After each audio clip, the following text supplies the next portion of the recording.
Hi, I'm Mike Ahlers, CEO of Advisor Precious Metals, and welcome to this video entitled The 7 Cycles of an Economy. It's basically the 7 stages that an economy goes through from its infancy to the end. So let's get started. The first thing that we'll see here is something called real money. And in the beginning of any economy, it starts off with real money, usually some sort of precious metal-backed currency like gold and or silver. And with real money, that's where all economies start. The Roman Empire started there, the United States started there. All economies traditionally start there. The next step from real money is countries begin to implement social programs. Some examples of social programs that we have are Social Security, welfare, and you get the point. There's others to name a few. All countries go through that and have some sort of social program. So as the country begins to grow and there's more needs by its citizens, they start adding on those social programs.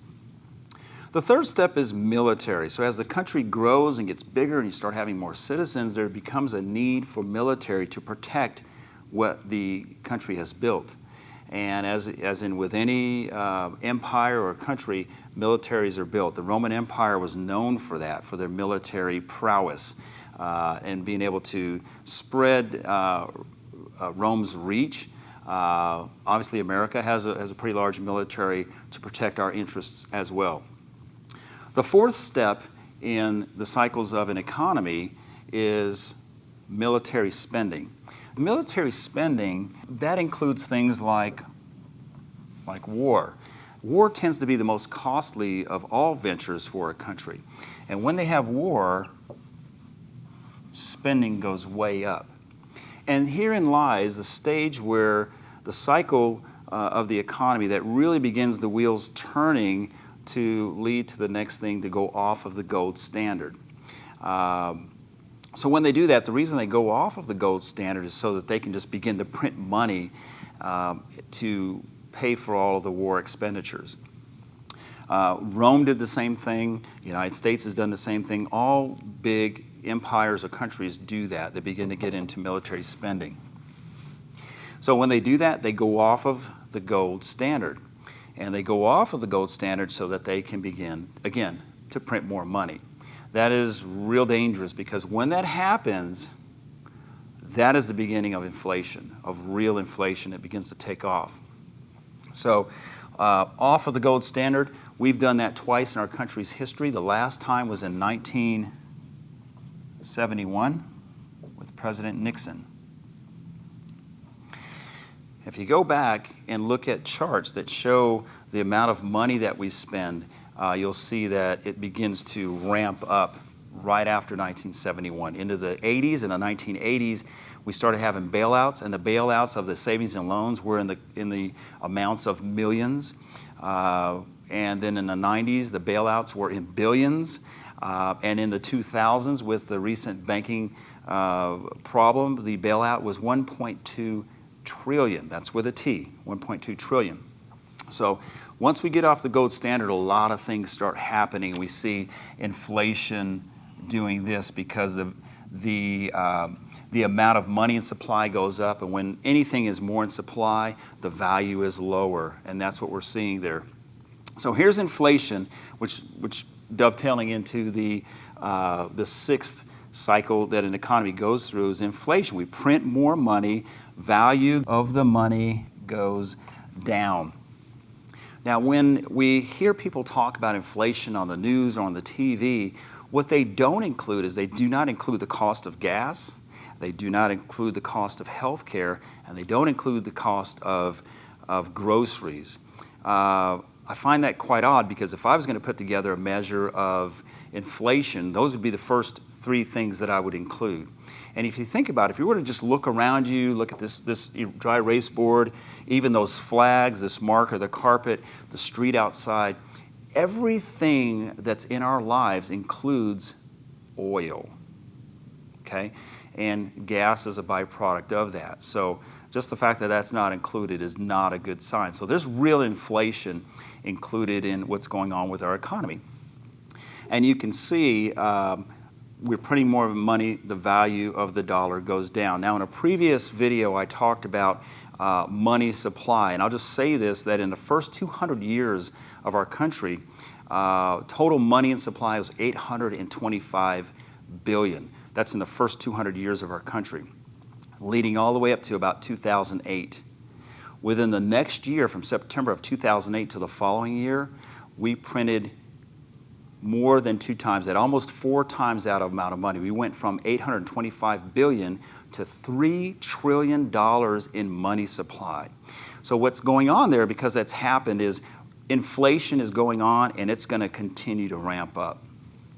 Which leads us to the 7th and final cycle of a country. And that is the currency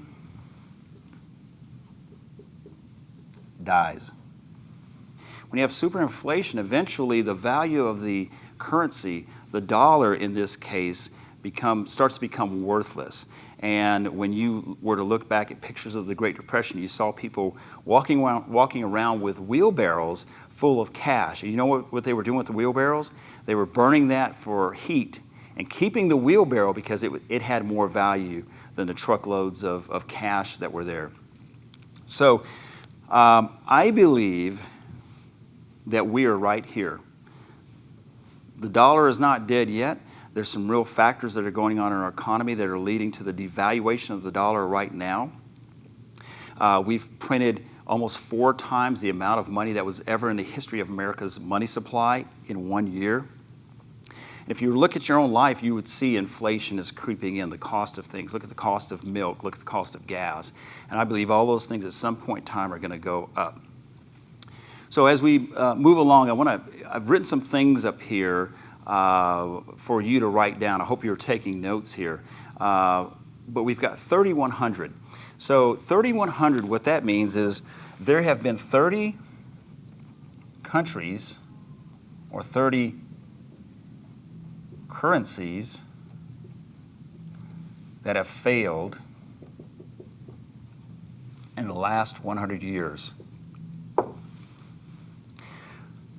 Real important, crucial, and 2 of those 30s has been the United States. Our currency has failed twice. The second thing is fiat, and let me take a quick second here to explain what fiat means. Fiat means let it be so. It's a Latin word that they use to mean let it be so. So if I were to have a piece of paper here, and I were to draw my cameraman Dave's face on it, Dave, by the way, has a really cool hat on, and Dave said, hey, Mike, I like that. Let's make that currency. And he says, fiat, let it be so. So now he says, I go, by the way, Dave, how much is this piece of paper worth? And Dave says, $100. Great. That's fiat. And when it's not tied to gold, then it really is worthless, right? So here's the other statistic. Fiat, meaning let it be so, fiat currencies have failed 100% of the time. So when there's a fiat currency, they always fail. Said another way, fiat currencies always resolve back to their real inherent value. And the real inherent value of a fiat currency, which again is paper, is 0. So as a review, these are the 7 cycles that an economy goes through. Starts off with real money or good money. They implement social programs. The country begins to grow, just like Social Security and welfare. They develop a military. What do military armies do? They go to war. They spend a bunch of money, and they need to be able to pay for that. So they go off the gold standard, just like we did in 1971 with Nixon. By the way, what was going on during that time? Vietnam, right?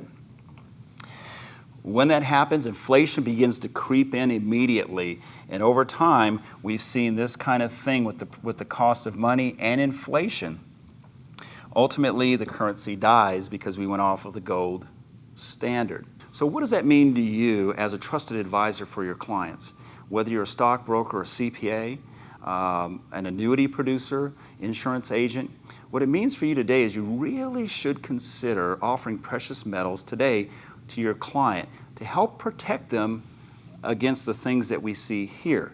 This is not my opinion. It's happened over and over. It's happened over 30 times in the last 100 years, twice to the U.S. So here's your opportunity to help your clients and also help your business by doing the right thing. I'm Mike Ahlers, CEO of Advisor Precious Metals. Contact us today.